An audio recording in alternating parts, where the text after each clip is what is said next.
Você já imaginou estar sozinho em casa, tarde da noite, e perceber que a câmera de segurança capturou algo que não deveria estar lá? E se enquanto você dormia, algo ou alguém passou pela sua sala sem que você percebesse? No vídeo de hoje, você vai conhecer 3 histórias reais e aterrorizantes registradas por câmeras de segurança, casos que vão fazer você repensar o quanto está realmente seguro. Essas histórias não são lendas urbanas, são fatos documentados, e cada uma delas traz lições valiosas para proteger a sua casa, sua família, e até mesmo a sua paz de espírito. Prepare-se para sentir o frio na espinha e, ao mesmo tempo, aprender sinais que muitas pessoas ignoram antes de um incidente grave. Se você gosta desse tipo de conteúdo e quer ficar por dentro de histórias reais que podem abrir seus olhos para perigos à espreita, já se inscreve no canal agora, porque depois dessas imagens, você não vai querer perder o próximo alerta. Aquela noite de calor pesado prensava o ar dentro da casa de Sérgio e Marina. O ventilador do corredor girava sem pressa, empurrando uma brisa morna que não refrescava. A rua parecia suspensa no tempo, com um silêncio tão denso que dava para ouvir a rede elétrica zumbindo ao longe. A câmera da sala, instalada depois de pequenos furtos no bairro, vigiava tudo num preto e branco áspero. Às 2h43, um corpo fino parou na calçada, como se fosse apenas mais uma sombra alongada pelo poste. Não mexeu um músculo. O capuz cobria o rosto e o que chamava a atenção não era o medo, era a calma. Quem para diante de uma casa estranha no meio da madrugada com tanta paciência? O sensor deu alerta no celular de Sérgio, que dormia virado para o lado da parede. A vibração ficou presa entre lençol e colchão, e a vida seguiu por mais alguns minutos como se nada estivesse acontecendo. Na gravação, o vulto se aproximou do portão e encostou o rosto na grade. A cabeça inclinou, como quem tenta ouvir conversa de família. Não havia conversa, só o chiado do microfone e o brilho fosco da rua. O visitante recuou, ficou parado mais um pouco e sumiu no caminho escuro. No café da manhã, o cansaço tinha gosto de pão amassado e café forte. Sérgio abriu o aplicativo para ver por que o celular vibrara de madrugada e deu play 2 vezes, 3, 4. Não havia tentativa de arrombamento nem mãos no cadeado. Era pior. Parecia um estudo de terreno, uma escolha silenciosa. Marina disse para largar aquilo de mão e ir trabalhar. Ele ficou com um gosto metálico na boca, desconforto que não passa. 2 semanas depois, um vizinho mandou mensagem no grupo do bairro. Filmou de longe um corpo magro parado diante da casa do casal de idosos da esquina. Mesma roupa escura, postura idêntica, cabeça levemente inclinada. Se fosse só uma vez, daria para chamar de coincidência. Começava a parecer rotina. Quando a gente se depara com algo assim, a primeira dor não é o medo da violência. É a quebra do acordo interno que a casa tem com a nossa cabeça. A gente entra, tranca, respira e o cérebro entende, aqui é seguro. Quando a câmera mostra que alguém está do lado de fora testando a nossa paz, a confiança racha por dentro. Sérgio começou a dormir de fones para ouvir qualquer notificação. Marina passou a deixar uma luz acesa no quintal e outra na copa, apagando antes de o céu clarear. Coisas simples que viram hábito quando a segurança vacila.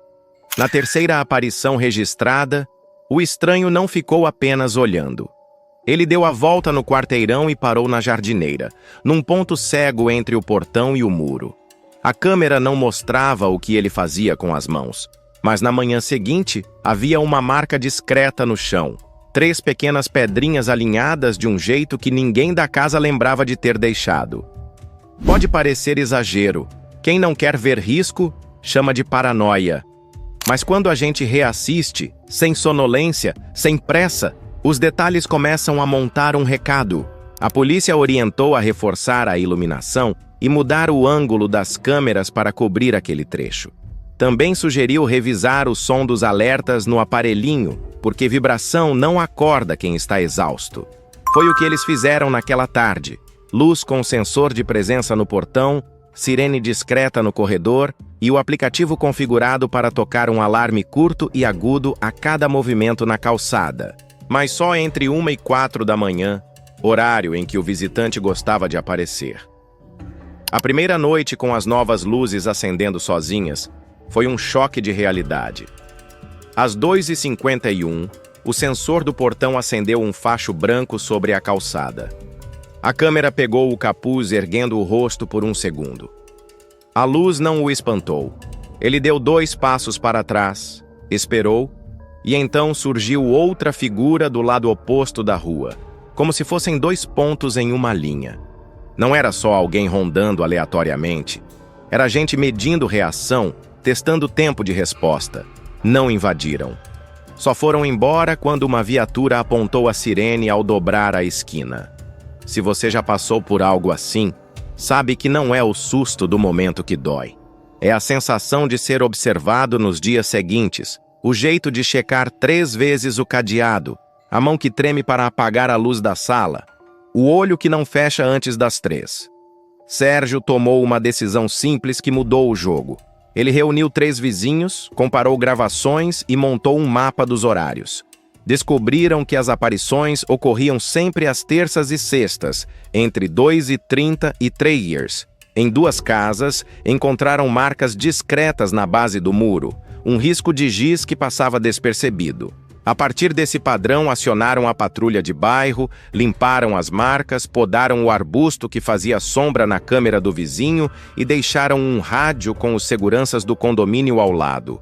Mais que isso, trocaram a câmera da sala por uma com visão noturna colorida, aproximaram a lente do portão com um suporte melhor e ajustaram a zona de detecção para não disparar com carros lá no fim da rua. Parece detalhe técnico, mas no dia a dia vira solução concreta. A câmera precisa ver quem chega e quem entra, não o mundo inteiro, e o alerta precisa tocar alto quando importa. No domingo, algo diferente aconteceu. O visitante apareceu de novo, dessa vez sozinho. Parou, olhou para a luz, aproximou-se de novo da grade. A câmera pegou um som baixo, arrastado, que poderia ser respiração pesada através do tecido. Ele sussurrou algo que não deu para entender. Voltou 2 passos e correu como quem recebeu um sinal. No mesmo instante, o telefone de Sérgio tocou. Era o vizinho da esquina. Alguém tentara pular o muro do casal de idosos, não o de Sérgio e Marina. O padrão estava claro. Eles não queriam a casa com luz e câmera bem posicionada. Queriam a esquiva, o ponto cego, o terreno fácil. O que se descobriu depois, quando a polícia prendeu 2 suspeitos a 3 bairros dali, não foi um roteiro de filme. Era pior. Eram entregadores falsos e prestadores de serviço que rodavam à tarde, marcavam portões com fitas quase invisíveis, voltavam de madrugada para testar reação. A câmera não tinha inventado medo. Tinha mostrado a seleção lenta de quem caça com cuidado. Dói admitir, mas é libertador saber onde mexer. Sérgio e Marina fizeram o que muita gente acha trabalhoso e que, na prática, salva sossego. Desenharam um plano simples. Luz por presença na frente e atrás. Trava reforçada no portão e fechadura melhor na porta da sala. Câmera virada para o ponto cego e notificação com som diferente para movimento humano. Grupo de vizinhos com horário de plantão, cada um cuidando de uma janela do aplicativo por 20 minutos. E uma regra de ouro: nunca silenciar alerta sem olhar a imagem.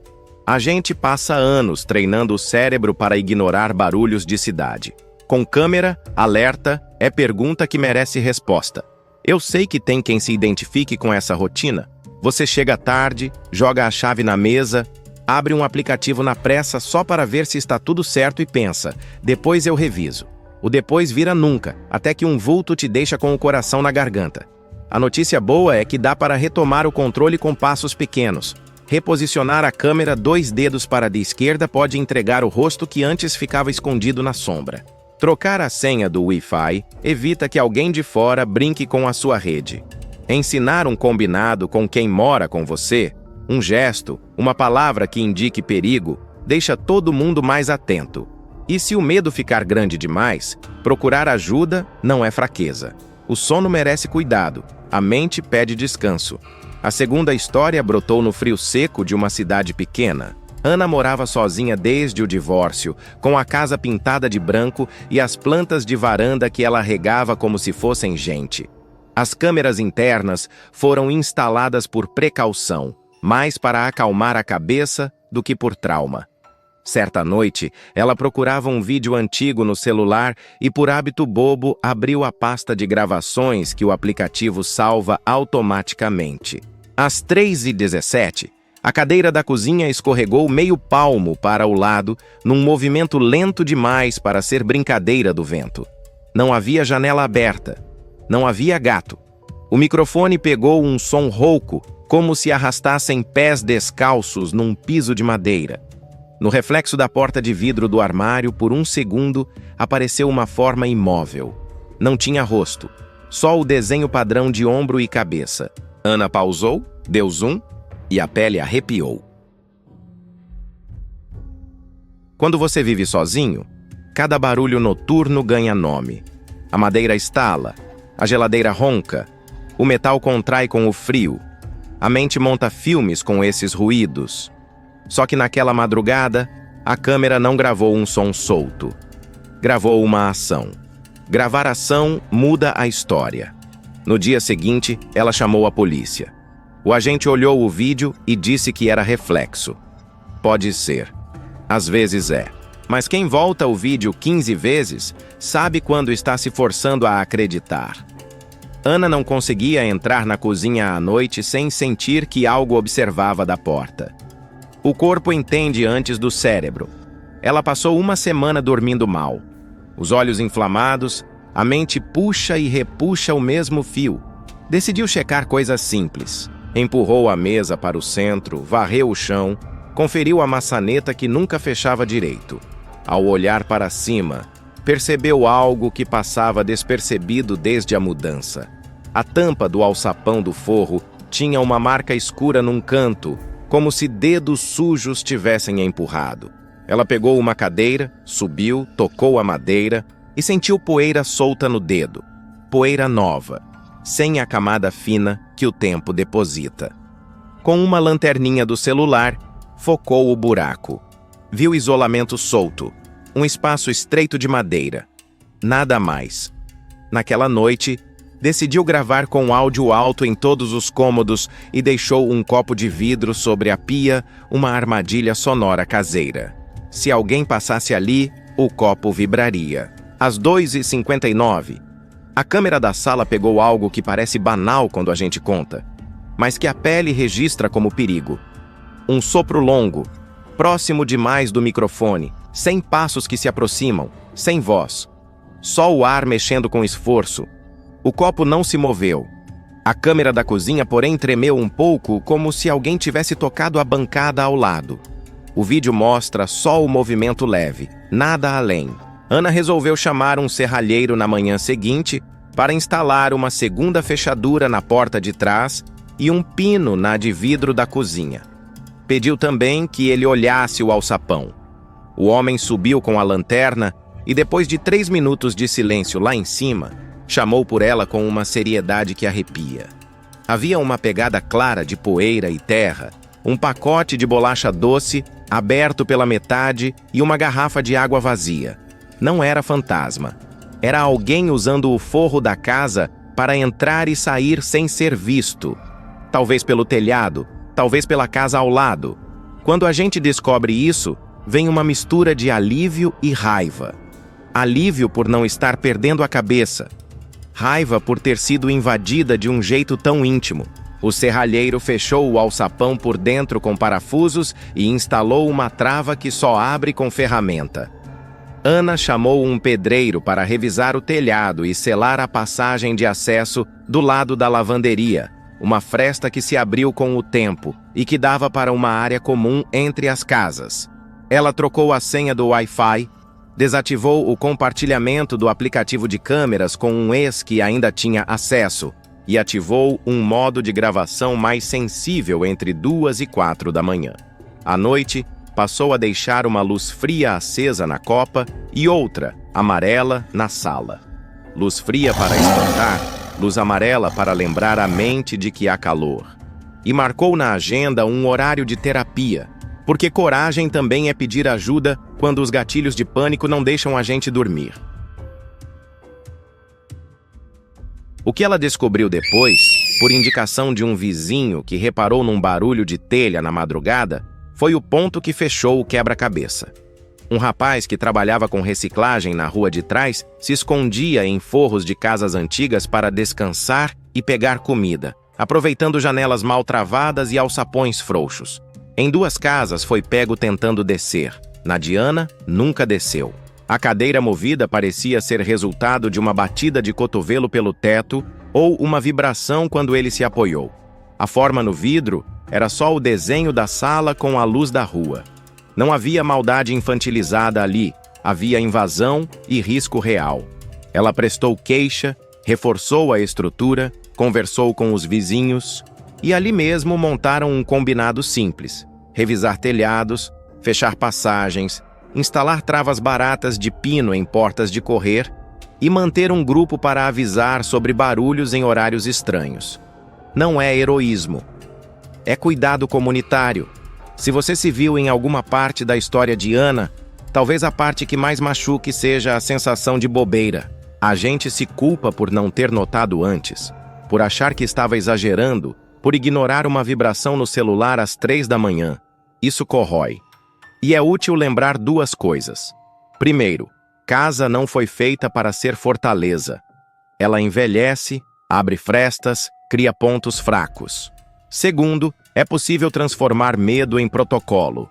Fazer um check-up de casa a cada 6 meses, olhar fechaduras, testar travas, conferir se a câmera realmente pega o que deve, mudar a posição da TV que cria reflexo no vidro à noite, ajustar a sensibilidade para captar passos humanos e não cortina.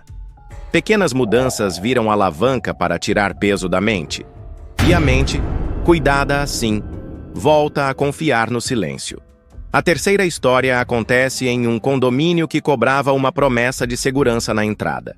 Guarita, muros altos, câmeras por todo lado, gente que caminha sem olhar para os lados. Cláudio morava ali fazia uma década e, com o tempo, esqueceu como era viver atento. Numa madrugada de domingo, ele acordou por nada às 3h10 e, por vício, abriu o celular. A câmera da área de lazer mostrava uma silhueta atravessando o gramado com passos suaves. Era uma mulher em um vestido longo e claro, andando descalça. O rosto parecia desfocado, como se a lente se recusasse a registrar os traços. Ela parou diante do playground, encarou o escorregador como se esperasse que alguém descesse por ele, e ficou assim por minutos. Depois foi embora pela única passagem que não tinha outra câmera cobrindo. Na manhã seguinte, Cláudio levou o vídeo para a administração. Buscaram as gravações das outras câmeras no mesmo horário e não havia nada. A imagem da mulher só existia naquela câmera. É aqui que a mente tropeça. Seria uma falha técnica, um reflexo raro, uma brincadeira de luz infravermelha batendo num vidro? Poderia. Mas por que a figura se moveu pelo gramado todo? Por que parou diante do playground como quem conhece caminho antigo? A equipe de segurança revisou horários, conferiu se as câmeras estavam sincronizadas e descobriu um detalhe bobo que vira a brecha perfeita. Cada câmera marcava o tempo de um jeito. Uma delas, justamente a da área de lazer, estava com o relógio atrasado 6 minutos. Isso embaralha tentativas de cruzar imagens e cria espaço para aquilo que a gente não quer ver. Quando a gente fala disso, alguém sempre diz que é superstição. Só que não foi só uma noite. 3 domingos seguidos, quase no mesmo horário, aquela figura voltou, sempre com a mesma calma, sempre com os pés descalços, sempre parando no mesmo ponto. Em uma das gravações, o vento balançou as árvores e o vestido tremulou de um jeito estranho, como se a textura do tecido não obedecesse à regra do material. Outra pessoa poderia chamar isso de compressão do vídeo. Cláudio, que passou a observar como um guardião de madrugada, percebeu outro detalhe. Cada vez que a mulher aparecia, O sensor de movimento de um corredor lateral acendia e apagava rápido demais, fora do padrão normal. O corredor lateral dava acesso à saída de serviço, por onde funcionários e prestadores passavam durante o dia. À noite, ficava quase sempre apagado.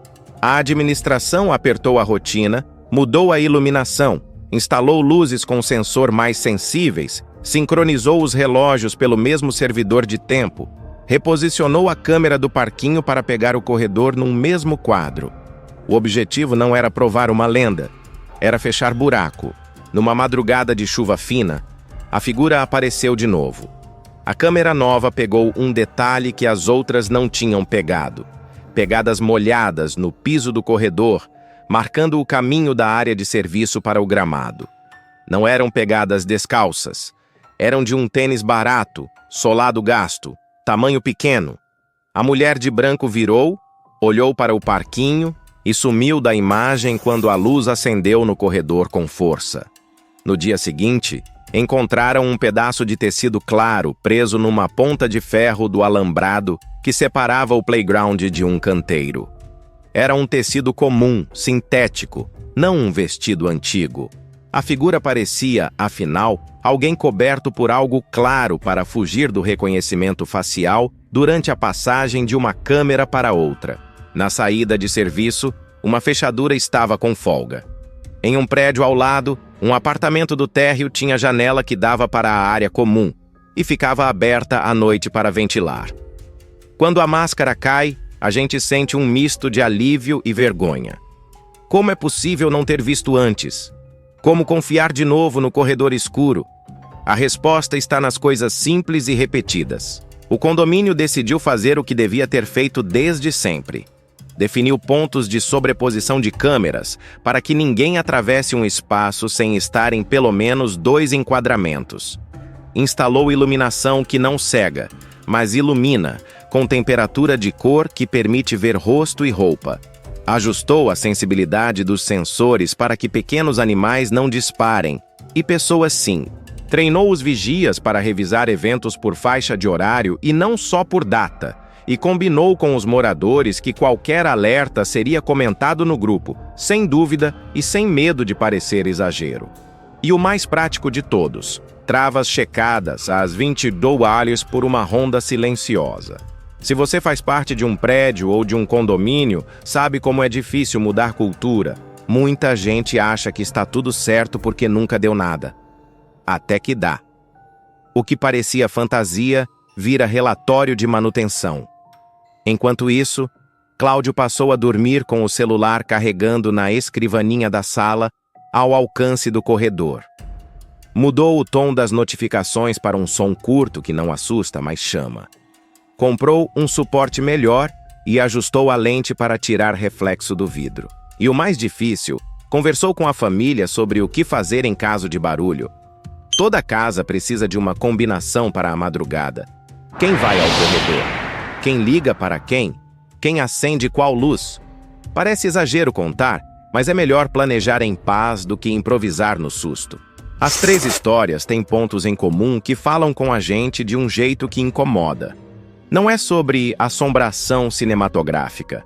É sobre fissuras pequenas na rotina que permitem que alguém, real e disposto, teste nossos limites de atenção. E é também sobre como recuperar o eixo sem enlouquecer. Há soluções que cabem no bolso e no tempo de quem chega cansado do trabalho. Reposicionar a câmera para cobrir a porta e o portão, manter pelo menos uma luz com sensor no acesso principal, configurar alertas por horário, criar um círculo com vizinhos para olhar as imagens quando um estiver dormindo, revisar fechaduras de portas e janelas com calma a cada mudança de estação e, se possível, colocar uma câmera que capte cor à noite, porque cor conta a história que preto e branco esconde. Um boné vermelho, um casaco azul, um tênis com detalhe chamativo ajudam a polícia mais do que a gente imagina. Existe também a dor que não se fala muito, a culpa de não ter visto, o medo de parecer paranoico, o cansaço de dormir de olho aberto. Ninguém é fraco por sentir isso. Medo é alerta do corpo. A pergunta que ele grita é: o que eu posso fazer agora? E a resposta, no fim, é sempre ação miúda. Trocar a posição de uma planta que cria sombra na lente. Testar se o alarme realmente toca no volume que acorda. Adotar um hábito simples de varrer o olhar pelas portas e janelas antes de dormir. Não como ritual de pânico, mas como cuidado. Anotar horários de alertas estranhos por uma semana, porque padrão não mente. E, se morar sozinho, contar para alguém de confiança que você está mexendo na segurança, não para viver assustado, mas para ter mais um par de olhos à distância. Talvez você esteja ouvindo essas histórias sentado no sofá, com a luz da sala apagada e só a tela iluminando o rosto. Talvez tenha uma câmera apontando para você agora, silenciosa, firme, tomando nota do que passa. O que as gravações mostram em geral não é o que a gente teme com imagens grandiosas. Mostram cabeça baixa na calçada, passo que hesita, teste de coragem, ida e volta. Mostram nossa própria casa refletida no vidro e o quanto queremos acreditar que tudo está sob controle. Quando a câmera revela que não está, a primeira reação é querer desligá-la. Mas é a lente ligada que devolve poder. É por ela que você vê, escolhe, decide. E se em algum momento a imagem trouxer aquela sensação de frio nas costas, respire e lembre do básico que faz diferença. Luz na porta, alerta com som certo, ponto cego coberto, uma pessoa combinada para atender ao seu chamado e a coragem de rever e agir no dia seguinte. Eu poderia encerrar com uma resposta pronta, como se houvesse uma fórmula que caiba em toda a casa. Não existe. O que existe é atenção treinada e decisões pequenas colocadas em prática. Existe também aquela curiosidade que a gente tenta calar quando algo estranho aparece na tela. Foi ela que levou Sérgio a mapear horários com os vizinhos, Ana a olhar para cima e notar o alçapão, e Cláudio a desconfiar do relógio da câmera e do corredor lateral. Essa curiosidade não é capricho, é ferramenta. E se hoje você desviar o olhar do medo e fizer uma pergunta a mais sobre a sua rotina, já terá dado um passo longo. Naquela rua quieta, o capuz pode voltar a surgir sob a luz fria do poste. No forro de uma casa antiga, um rangido pode indicar só o vento, ou não.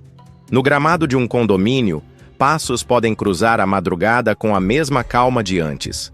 As câmeras vão continuar gravando, esperando que alguém, do lado de cá, decida olhar com olhos de quem aprendeu. E quando a próxima notificação vibrar no escuro, talvez a imagem revele um detalhe novo que você ainda não tinha reparado. Um gesto, um ritmo, uma intenção escondida à vista de todos. Pedindo que... Quero agradecer de coração a cada um de vocês que se inscreveu, deixou o like, compartilhou este vídeo e escreveu nos comentários. Mas lembrem-se, agora que vocês fazem parte deste canal, já não estão mais assistindo sozinhos. Enquanto vocês me ouviam, algo ou alguém também estava prestando atenção.